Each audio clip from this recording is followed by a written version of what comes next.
కోనసీమ తిరుమలగా పేరుగాంచిన వాడపల్లి వెంకటేశ్వర స్వామివారిని Andhra Pradesh assembly speaker చింతకాయల అయ్యన్న పాత్రుడు కుటుంబ సభ్యులతో కలిసి దర్శించుకున్నారు. ఆలయానికి చేరుకున్న స్పీకర్కు అర్చకులు పూర్ణ కుంభంతో స్వాగతం పలికారు. స్వామివారి దర్శనం అనంతరం వేద పండితులు అయ్యన్న పాత్రుడు దంపతులకు ఆశీర్వచనం అందించారు. ఆలయ చైర్మన్ ముదునూరు వెంకటరాజు, ఆలయ డిప్యూటీ కమిషనర్ నల్లం సూర్య చక్రధర్రావు, బండారు సత్యానందరావు కుటుంబ సభ్యులు, ఎంఆర్ఓ, పోలీస్ అధికారులు, పంచాయతీ అధికారులు, ఆలయ సిబ్బంది, కూటమి నాయకులు పాల్గొన్నారు.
శ్రీనివాసాయ మంగళం.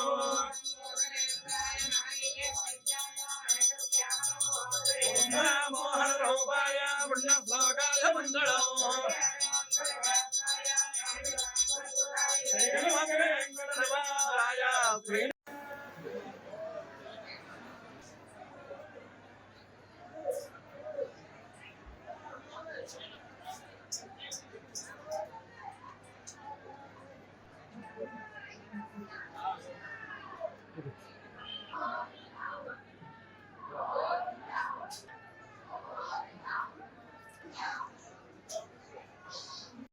స్వామివారి దర్శనం చేసుకునే అవకాశం నాకు నా కుటుంబానికి దక్కింది. నిజంగానే ఇక్కడ స్వామివారి ప్రచారం జరిగినప్పటి నుంచి కూడా చాలామంది భక్తులు నేను మధ్యకాలంలో నేను దేవాలయాల నుంచి విశ్లేషణ చేసినప్పుడు వాడపల్లి వెంకటేశ్వర స్వామి దేవాలయం నుంచి చాలా పెద్ద ప్రచారం జరిగింది. ముఖ్యంగా నాకు తెలిసింది ఏంటంటే నేను ఉత్తరాంధ్ర నుంచి వచ్చాను కాబట్టి విశాఖపట్నం జిల్లా, అనకాపల్లి జిల్లా నుంచి ఉత్తరాంధ్ర జిల్లాల నుంచి మీకు వచ్చే భక్తుల్లో నాకు తెలిసి 20%, 25% ఉత్తరాంధ్ర నుంచి వస్తున్నాం.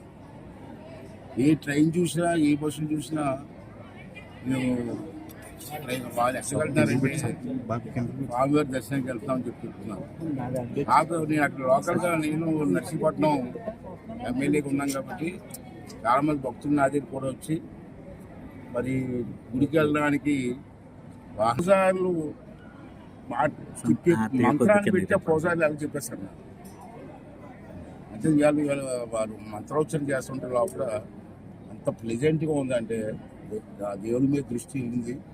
మంచి పోసాలు ఉన్నారు, మంచి కమిటీ ఉంది, మంచి అధికారులు ఉన్నారు, మంచి భక్తులు ఉన్నారు. ఈ జనధనాభివృద్ధి చెందాలని మనస్ఫూర్తి కోరుకున్నాను.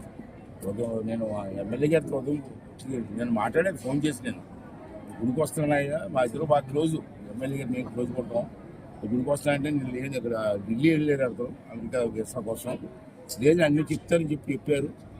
రావడం జరిగింది. ఎమ్మెల్యే గారు కూడా మంచి తీసుకెళ్తున్నారు, మంచి కాబట్టి ఇది జనజనాభివృద్ధి చెందాలని, ఇటువంటి టెంపుల్స్కి ప్రభుత్వంలో డబ్బుకి లోటు ఉండదు. నేను ఇవాళ మీ ప్రస్తావన చెప్తాను. దీని అభివృద్ధి కోసం నేను ఒక భక్తుడిగా నా తాలూకు సహకారం ఎప్పుడూ ఉంటుంది మీకు అని చెప్పి ఈ కమిటీ వాళ్ళకి మాటిస్తూ, ఆ స్వామివారి ఆశీర్వాదం భక్తులందరి మీద, భక్తుల మీద కాదు రాష్ట్రం మీద, ఈ దేశం అభివృద్ధి చెందాలా, ఈ రాష్ట్రం అభివృద్ధి చెందాలా, మా ప్రాంతం అభివృద్ధి చెందాలా, ఆ స్వామివారి ఆశీర్వాదం మనందరికీ ఉండాలని చెప్పి మీ ద్వారా అందరికీ